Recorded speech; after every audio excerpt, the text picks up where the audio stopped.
По 16 години Кочани ги зголеми данокот на имот и данокот на промет на недвижнини. Одлуката ја донесе Советот на општината низ повеќе дискусии од опозицијата и советничкото мнозинство во контекст дали и зошто треба да се покачат овие даноци. Во овој момент Кочани не треба да кочанските граѓани не смееме да ги обременеме со дали се тоа 100, 200, некому 1000 и 2000 денари. Не е важно. Не е популистичка, не е хумана мерка, искрено да ви кажам.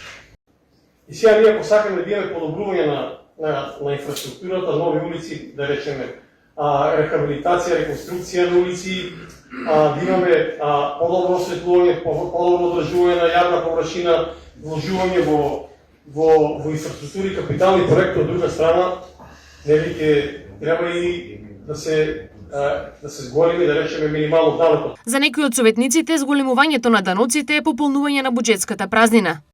Даночно покачување не е за инвестиции, туку е за да покриеме дупка што ни се јави од 200.000 евро и сега тражиме спас.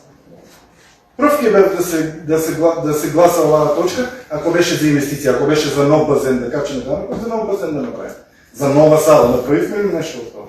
Или со кои лици не ќе качиме данокот?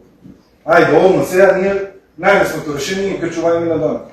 Председавачот на Советот Андов аргументираше. Дека Кочани мора да се развие што побрзо и дека мораме да бидеме единствени од насока за не само за нас, туку за сите генерации што доаѓаат. А околу даноците кои што ги спомнуваме, дали е популарна мерка, можеби не е популарна, како што кажа грешка. Можеби е место дека треба опозиција да критикува и се согласува. Јас можеби сум бил опозиција, можеби јас критикувам. Ама дека некогаш како советници сме презамарали дека треба да донасеме непопуларни тешки мерки. Факт. Градоначалникот Владко Грозданов финансиската состојба и секојдневните потреби ги објасни едноставно. Не постои ден да нема барање од граѓани, зборуваме да ги тргне на оние 100 милиона, 200 милиона што зборувам, кога ги зборувале за една нормална економија, секој ден море од барања за различни активности.